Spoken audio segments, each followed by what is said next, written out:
Welcome back, Washed Up Walk-Ons fans, episode 255 of the podcast. And I've got a couple apologies to get out of the way before we start this thing off. First, I would like to apologize that we do not have Douche McSquirrely on the podcast this afternoon. I guess he's too busy being inactive and a non-factor for a football team called the Ravens to talk about his alma mater. That's his loss, not ours. He wasn't going to give us any good content anyways. Secondly, I'd like to apologize that my camera has not been on. I'm in the kitchen cooking lunch. I don't have a proper podcasting studio at the moment in between moves from Arizona to Nashville, and I'm at a little bit of a stopover place now where I don't have my own office space. So you won't be seeing my smiling face and luscious mullet until I get to Nashville somewhere around December-ish. My apologies, boys and girls, but you're not here to look at me. You're here for the stupidity that we bring and some of the Iowa insight that you guys value. So today it's me and Kluver, then it's Kluver and Kevin, because Kevin and I just simply aren't on the same time schedule, and that's okay. So here we go. Kluver, what do you got? Hey, split episode, man. Split episode, we get it done. And, that's it. It's what I do. It's what I do. And this is your gig now. This is like your full-time deal. Yeah. Speaking of podcasting actually it was football player turned podcaster turned fitness coach. Yeah. 250 flags sitting on my front porch about an hour ago as I hauled them in. The Kluver residence is turning into a sweatshop. And how good did it feel to have them in your possession, though? I have the golden ticket, dude. I have the golden ticket. Yeah, you really do. 250 golden tickets. Many of you maybe listening for the first time because you saw the flag on TV. Again, I can't shout out Jason Mason enough, one of the walk-on army. We're going to get to the walk-on army in a second. He flew the flag. It went berserko, nutso, psycho Friday night, and my entire weekend was basically just responding to people, hey, we don't have any more flags, but we've got more coming in soon, and luckily they're in 4 days later. And we're going to sell out of these as well. So I'm going to go over a few things real quick, bookkeeping style, and I'm going to try and keep it fast because I know that a lot of you don't care so much about it. We've been talking a lot about the Patreon, and I know that shit is annoying, and I know that some of you are sitting there like, quit talking, quit selling the Patreon. I'm not signing up. I'm not paying money to listen to you guys. That's not the point. The point is that the Patreon allows us to do cool stuff, and so that's kind of where this comes in. Those who are signed up for the Patreon, one of the perks, early access to all the merchandise that we do, right? They're always going to have first access. So I put those flags up today. Secret link only goes out to the Patreon members. It will still only be out to Patreon members through Friday. So if you're listening to this Thursday and you sign up, you will be able to go in and see that link and buy. We've already had 60 orders. The Patreon has grown to 276 strong. Okay. You guys are absurd. And I'm starting to realize why this is so special. And it's not about you guys paying for extra stuff. It's not about us making money. It's about community. And that's cheesy, but I'm 27 and life's getting cheesier by the day. And the community that we're building over there is absurd. I literally starting to feel like I know some of you guys. I know you guys, a ton of you have messaged us and said, it feels like we know you. After watching us three play and then listening to us on the microphones for the last 3 years, you guys feel like you know us. And I mean, we have conversations over there on the Patreon. There's so many comments on each post. People are like making friends. It's ridiculous. And then, of course, you get the added benefit of your donations going to the Children's Hospital, half of it, and you're getting a whole bunch of extra perks like early access. Another time-sensitive thing, either today or Friday, the second ever Walk-On Army exclusive T-shirt becomes available, and it's so sick. I'm ordering about 5 of these because I'm going to work out in them every single day of the week. Well, I'm not ordering them. we're making them, so we get as many as we want.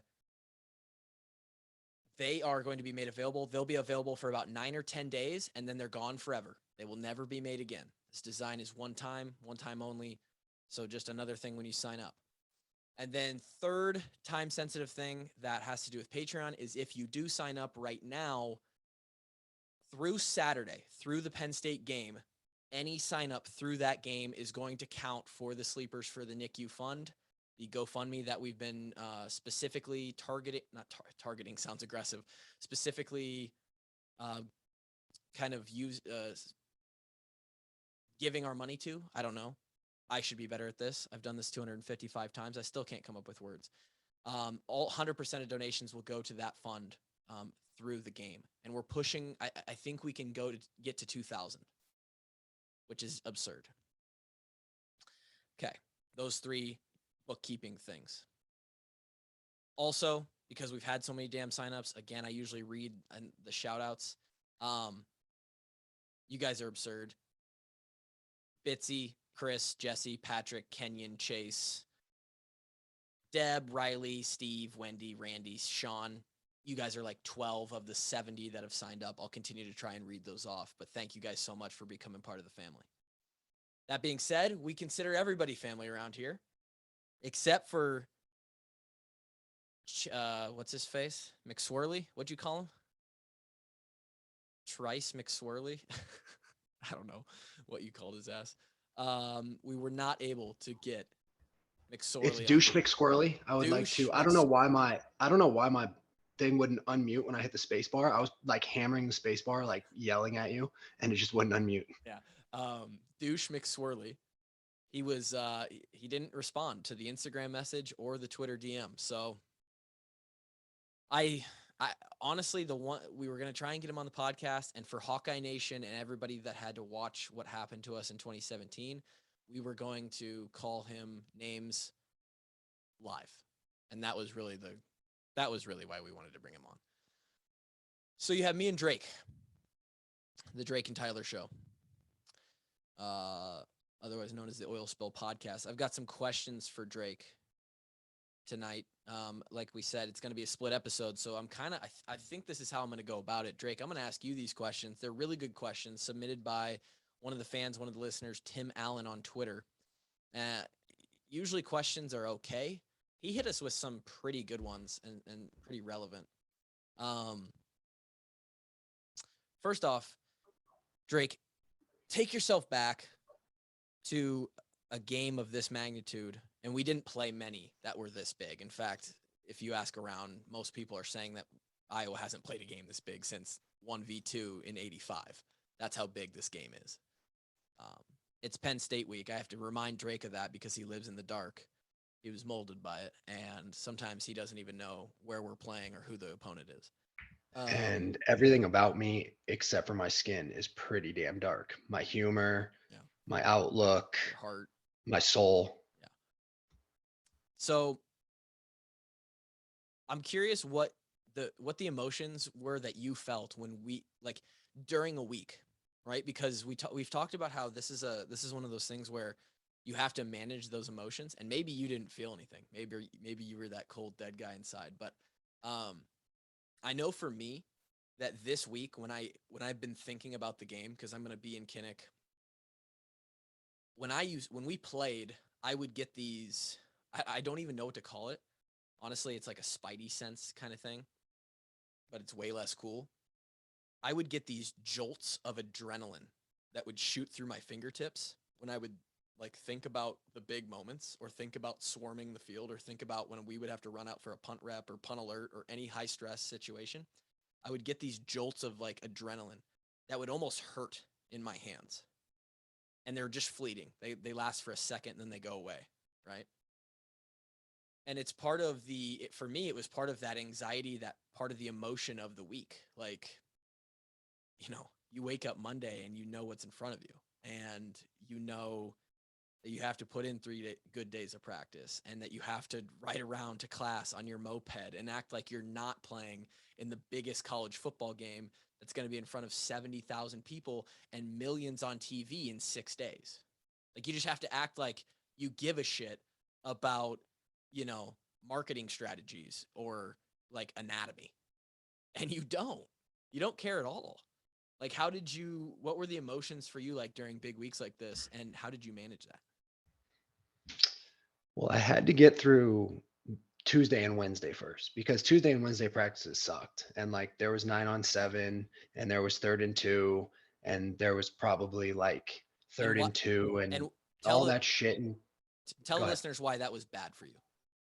It's just so much hitting your head on your own teammates. Like you go through spring ball. Well, I guess my senior year I didn't have to go through spring ball, but I was legit not doing so hot. So just what wasn't a real viable option at fullback that spring. um, Were you a but viable human? I was on the bike. Okay. All right. Um, when it came to practicing against our own team as a fullback, I wasn't I wasn't getting better during the week unless I was going against the ones. Like there was ones periods where you had to be perfect, but let's just have everything out on the table right now. I did some lazy shit in the scout team periods Yeah. because it was my senior year and it was a Wednesday afternoon and I was tired of hitting freshmen and sophomores with Iowa on their chest. I just simply wanted to go hit people wearing a different color that were also trying to hit me in the mouth. So I was just so tired of hitting anybody that was wearing black and gold that I just didn't want to do it anymore. So Tuesdays and Wednesdays were always just like they were monotonous for me. Yeah. But The then once I got through those days, like Thursday, Friday, those like we were playing Penn State, so we got to go to the movie Friday after the team stuff Yeah. before we went to the hotel, and like all those things. It's the best movie that you've ever gone to. It's the most fun you've had in a movie. Not because it's the best movie ever. It couldn't matter what was on the screen, but it was because you were already feeling like the most anticipation, and you already were probably half the movie you were thinking about the next night anyways, and like you were in your dreams, and it was like knowing that you were staring down the gun barrel of an opportunity that people would it would be like winning a lottery, murder right? Like, for. Yep. you know what I'm saying? People would actually take lives to Yes. swarm with us that night to play Penn State. In fact, And Drake, like, I would take lives. The, the listeners and fans don't want to know what I would do to be back in Kinnick on this team Saturday night. I agree. I also would do unspeakable things to play another game. 10 And or I'd 20 even play life fullback, sentences. dude. I wouldn't even care that I'm not in fullback shape anymore. Like I'm in actual fighting shape. So maybe I'll be the backup and I'll go in there and I'll start a brawl and Cut knees. since I'm not really a viable option to block anymore, but I can definitely beat the shit out of some of these scrubs. I just go in there and start pulling knees off, pulling arms off, Yeah. and then all of a sudden douche state boy touchers are down a couple of their best players. There it is. There it is. I wondered if we were going to bring it up. The the the writers aren't going to bring it up. Okay, you guys listen to Tom Kakert and Dr. Min and These guys touch dicks. Like, how could anybody root for these guys? They actually touch little kids' dicks. Joe Pa knew, right? Like Joe Pa, Joe Pa's hands were covered in mud, dirty. You think he ever went up to old Jerry and was like, "Hey, man, I we're doing really really good on the field. Like we're 8-1. Joe Like Pa was hitting Jerry from the back while Jerry was hitting the kid. okay, wow, it just got violent. But do you think he ever went up to him and was like, "Hey, Jerry, like come on, man, like we're 8-1. Like we got to be diddling kids in the showers. Like can we play football? Can we Yeah, he was focus?" like, "Listen, man, I know that everybody has their fetishes. I'm gay. That's not a fetish. I'm Jerry. I'm acting like Okay. paternal right now. So Joe Pa's like, yeah, Jerry, I'm gay. I actually secretly want to sleep with you, but uh, we just can't do that right now. We're a good football team, and Joe we Pa just was gotta we got. Joe Pa was the first guy to get canceled during the era of cancel culture. And he because got canceled all the way to the concrete, bruh. He right. got canceled to the casket. Yeah. And that's not funny because he was an incredible coach. And I mean, I But don't he know. also let his coaches touch kids. So Yeah, is he I was really gonna that good of say a it coach? seemed like he was a great guy, but maybe he wasn't. But like, I feel like that was maybe the first guy to get because it wasn't him who directly did it, but he was complicit. So like, I think Joe Pa started cancel culture. I think we figured it out. That's actually really good investigative journalism by you, Kluber. You just investigated and found out who started cancel culture. Yeah, it was Joe Pa tore down that statue and it started an era. Um, and the barstool is just posts memes all week. People spray paint their bed sheets and hanging out sorority and fraternity windows. It's fantastic. It really is good banter. Penn State's never going to live that down. There's going to be people 300 years from now who, if football's still around and it's Penn State week, the kids from the opposing school are going to be waving around signs that say Penn State majors and minors. And that's just what it is. Unbelievable. Um,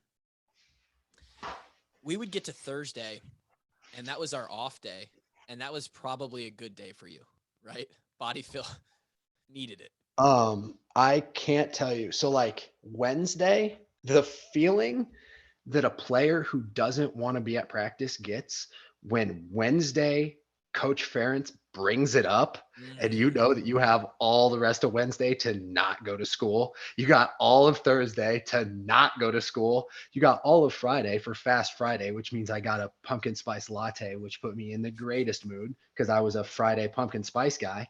And Wow. then it was time to play ball, dude. And I can't explain how excited I was. I know It was it's hard to put into words when you wake up on Thursday, you know dude, there's we no got to swarm out into I don't remember what the color of the stadium was, but I just like under the lights, Kinnick at night in the they're dark. striping it this weekend. I don't remember what it was when we did it. Yeah, I don't I think it was just Um, yeah. but dude, just like the fact that we actually got to do that, and like my jujitsu coach oftentimes will ask me like, dude, what was it like to play in the Rose Bowl, or what was the Big Ten championship like? And like he's a really high level competitor. He's fought in major promotion. Like he's been in much tougher competitive situations than I have, plain and simple. But he is the one asking me like, dude, what was it like? What were those feelings? So like even somebody who's fought in a cage for a living thinks that what we did is unfathomably cool. You wake up on Thursday and it's finally and this isn't just for big games, but it's 10x in big games, right? When you're playing Illinois, there's the focus remains the same, the mission remains the same, but the excitement and sort of the extracurricular that I'm going to try and go into here, it's just different, right? I remember it during the Michigan week, I remember it during the Ohio State week. You hop on it's little things like you hop on your moped to go to the facility and you see the guys up on the stadium changing the flag, right? Or like they're getting ready for game day. Thursday, Friday, they start to those vendors on Melrose, they start to put up their tents. Um, you know, there's people around campus who know who you are. It's pretty easy to pick out the football players. They just wear the gray, you know, outfits. And during those, you know, you get looks anyway, but during big games, you almost get these looks of like, hey, let these guys through. They've got something important this weekend, right? The air feels and smells a little crisper, and you walk in the complex, and it almost feels like you open that door and you touch it. You touch the door, and it almost gives you like this like lightning energy, like the whole building just has an aura around it. It's this like, and then that's just during the week, and you finally hit Thursday, and you're done with the hustle bustle of we got to get this physical work in, and you finally get to sit there and breathe and think, wow, in 48 hours, I'm going to do something that literally people would kill for. And there's no way to describe And how it feels. there's no Like way. it feels it. I promise you that football in Kinnick at night against a top ranked opponent is better than sex. Sex Plain isn't and even simple. close. I Like knew you were it's going there. not It's even not even close. close. I don't care if it was Megan Fox, dude. Give me I the don't care if it was sex on heroin and ecstasy with boner pills so it never ended. I don't care. yeah. There's nothing that can, dude, it'll stop your damn heart. It literally will. It literally will. You walk out. Oh God, dude. All right, I'm sorry. And maybe this is what the fans want to hear. Maybe it isn't, but I'm going through it anyway. When you're finally done with warm up and it's 20 minutes on the clock and you pull it back, we pulled it back into the locker room and the sun's starting to go down. Dude, warming up for big games is so fun. You get so tired on purpose because you're having so much fun running around the field like a kid at recess, dude. It truly feels warming up and going through the pass catching line, going through the running back drills, hitting a couple guys, thumping Yeah. up pads a couple times, And doing whatever. It and, feels like kids at recess. and there's kids in the stands looking at you like you're fucking Superman. There's adults in the stands looking at you like, I want to be that guy. It's such a it's such I we would pull it back, the locker room, everybody's sweaty, the heart rate comes down a little bit, but it's still baseline high because you know what you're about to walk into. KF gives his speech. We're going to play complimentary football. We're going to go out there. We're going to hit him in the mouth. We're going to play our game. Let's go. Team football. Let's go. He says, let's go. I got goosebumps. Son of a bitch, I got goosebumps. Okay? I feel I'm like sweaty. I'm sweaty. I sweat during a lot of podcasts, yeah. and I kind of understand why you don't wear sleeves, even though you look like an asshole. It probably helps you not sweat as much. Yeah. And I'm sweating. And they open that fucking locker room door, and that's not even the door that you guys see in the stadium bust open, right? There's a hall. The stadium, the doors you see is a hallway. You got to walk back 20 feet before you get to the locker room, and you know that you're about to turn down the hallway.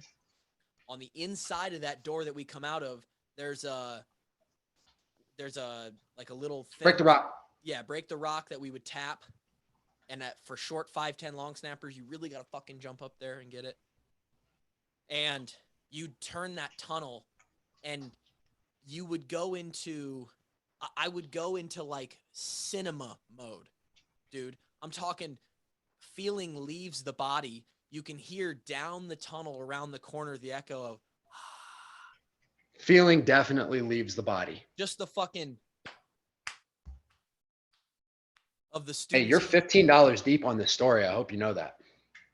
Oh, I don't care how many dollars deep, dude. I don't care how many dollars deep. Because as we walk down that tunnel, and now, not only are you walking down that tunnel, you're experiencing it in person. If you're like me, you start to think of the video that I saw in 2009 when they made some hype video and part of it was the guys walking down the tunnel, and you start to think, holy shit, this is full circle. This only happens 7 times a year. You get 35 of these if you're lucky and you make it through the end of the program. And nobody gets this chance. And now about that time you're at the corner. And if you're in front, you've got the camera on you. You're a superstar, dude. You're on top of the world. And if those football pants weren't so damn tight, you'd be rock solid. Fully tented. Fully tented. And you turn the corner, it gets a little bit louder. It gets a little bit louder. You come down the tunnel. I could cry right now. I could cry when I did it. The first swarm that I wasn't a part of, in fact, the first 3 I cried. It's that emotional. And there is no better feeling than when you are with your boys who grind through the winter, the spring, the summer. You've watched guys drop off. There's been walk-ons or scholarship athletes, guys who tried and failed. But the 300, the Army, is now with you, suited and booted and ready to go to war. And you eclipse that opening and see the field in view, and there are 70,000 in black and gold, lubricated and screaming for you.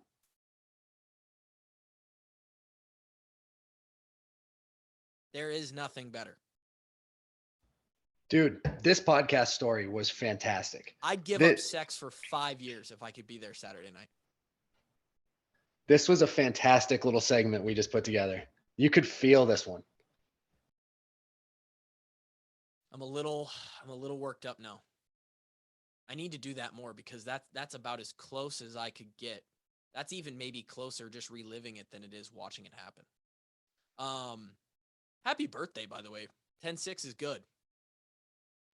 Thank you, Big Daddy. I appreciate that. As we record this on Wednesday, Drake turns 27 on the 6th of October. And a lot of the Walk-On Army, obviously Hawkeye Legacy tweeted it out. You didn't see that. But many of the fans did see that, and many told me to pass along their regards and a happy birthday to you. Thank you guys very much. And for my birthday speech, I would like to say that I expected to be a lot further at 27. So hopefully 28 is a little better. Hey, always room for improvement. And then you step out onto that field and you're playing another top team who just experienced the same thing, and they ran out on the field and their blood's pumping. And that's what you're going to get on Saturday afternoon/evening is 2 top 5 teams. I think 2 legitimately top 5, top 10 teams. This year, there's a lot of parity. I don't think, other than the 2 at the top, I don't think you can really say that there's a second tier. It's a big second tier. It's got maybe 8 or 12 teams in it. And Iowa and Penn State are towards the top of that right now. And there's implications, and there's history, and there's energy, and it's time to go. Iowa sits as a 2-point favorite. I don't know if we're going to get your picks or not. Me and Kevin will do Ward's winners when I do the. I want Iowa money line, man. I'm not giving up any points because if we win by 1 and a last second field goal, or if we're up by 1 and they miss a field goal, I don't care how it happens. I don't either. I just want to win, and so screw the points. Give me Iowa money line. It feels like we haven't beat Penn State. Well, we beat Penn State last year. They were dog shit. And honestly, what a turnaround from them year to year. But in a meaningful game, we lost in 17. We lost in 16. I think the year we played them before that was maybe all the way back to 2012. I know we lost that one. We haven't beat them in a meaningful game in a decade. Back to feels like Iowa State, dude. Feels like being Iowa State. Feels like we're little brother to the Penn State Nittany Lions right now. Feels very, very bad. And it's been since the Claiborne punt block and the Daniel Murray last second field goal. And it feels like that if there was a team to do it, it's this year. It feels like it's this team. Any thoughts on Saturday's game, how you think it'll play out, what needs to happen, what needs to not happen? What needs to not happen is big plays in our secondary. Early. Our secondary has to be great. If big plays happen in the run, that's okay, because I don't think that they will consistently rip off big runs, right? And that's I think not who they are anyway. Every once in a while, if they were to rip off, you know what I'm saying? If they tried to run the ball 35, 40 times and they ripped off a couple big runs, okay. Not smart. But we cannot have them throwing it all over the back end of our secondary, because that you can't sustain that. Like, if this is a shootout, I don't think we can win a shootout. Their leading rusher has 59 carries for 187 yards in 5 games. Okay. So they're not, that break that down into 5 games. He's averaging 12 carries a game for 40 yards. So let's just be real honest. Our linebackers can be mediocre this week. Um, we need to have a really good play up front and really good play in the back end of our defense.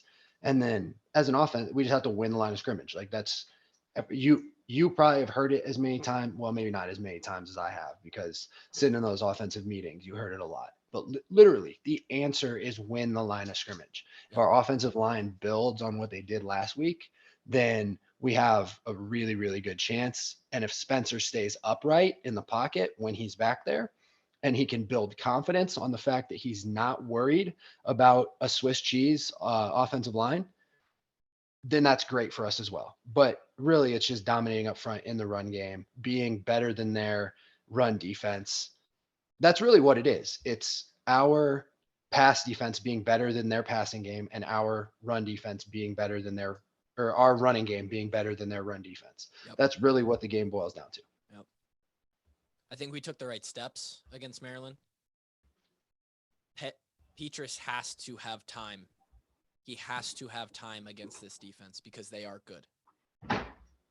And Spencer and our offense, I don't know if you could say that they are good yet, right? We are trying to fight to be above average right now on offense. And Spencer needs time, of which he had last week. Sean Clifford is going to be a big factor in this game. He's probably the most seasoned player on either side of the ball for either team.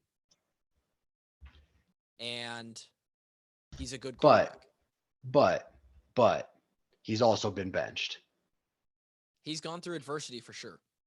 And So he's you not know what I'm done. saying? Like that's good. He's gone through adversity. That's a good thing for him. It makes a guy tougher. Yeah. But he's also been benched. So that's the quality of quarterback. We're not talking about playing McSorley, who didn't even think about getting benched one time in his college career. He had that program by the balls. He was a This is a shooter. kid who has seen the field, then seen the bench again. So like that's in him. We have that kind of quarterback is in the game.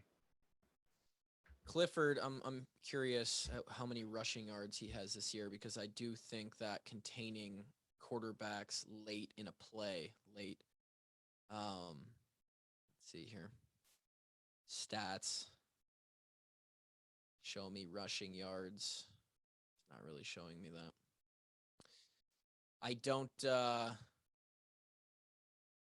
I don't see our defense struggling against Penn State.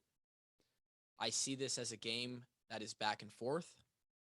I see this as, like Drake said, a shootout, projected a very low score.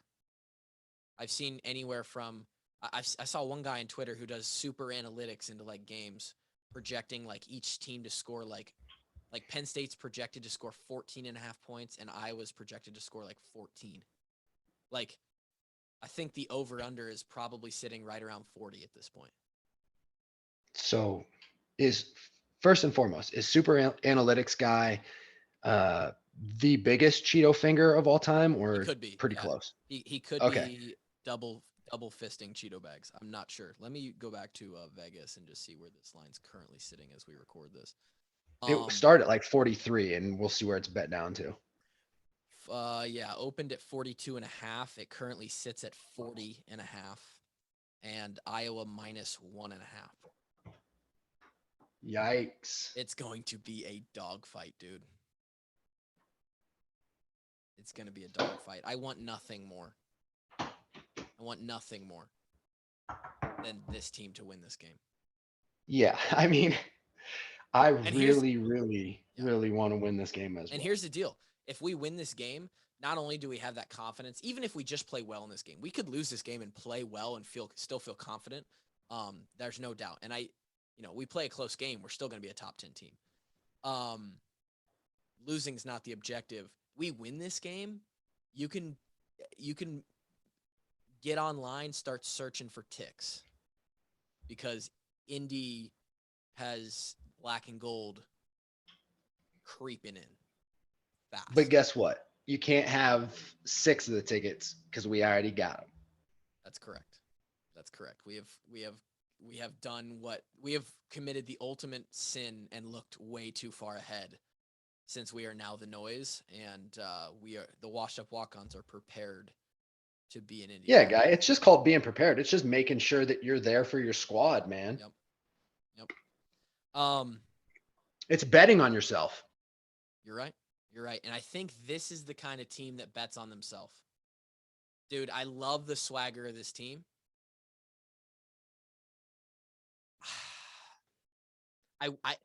And I sit here and I just sigh because I want to be on the inside. I want to know what the thickness of that air inside the complex is like right now. I want to hear How how bad's that indoor stink? that stench. I want to I was about to say I want to see guys in the locker room naked. Pause. I want to see naked dudes in the shower, how they're interacting with each other, you know? Yeah. Go grab a couple dudes by the balls and be Yeah, like, I just listen, want motherfucker, we're gonna do to this. slap a couple dicks around. Come on, man. Do it for the state, for the Hawkeyes. My goodness. I'm going to let you go because you're going to go and do freaking birthday festivities, man. Gonna have some birthday fun, man. And I've got to go pick up a Listen to wash. this. Their family treats me too good, man. They they made me a Hulk themed birthday party, Wow. and Kaylee baked a red velvet cake, but she made it with green icing Dude, you got to take for the Hulk pictures. theme. And her mother made me a peach cobbler. Oh my God. So when's the wedding? You got to take pictures so that we can show the Walk On Army your Hulk themed birthday. Okay. We'll post that to the Patreon. Final thoughts with Drake. I'll ask, I was going to ask more questions, but I'll kind of go through some of those same things and see what Kevin feels about those. But it's going to be wild, man. It's going to be a wild, and the podcast recap that Drake and I do, well, next week's Patreon extra and the recap with all three of us are probably going to be very emotional, regardless of how this game goes. Correct. So buckle up for that. You guys are going to, in a second, hear probably some ads. Got to keep the lights on around in this joint, and then I'll be back with Kevin Ward, and we'll get the Ward's winners, the beef bets of the week, because those are the only ones that matter at this point. We'll be back in a second.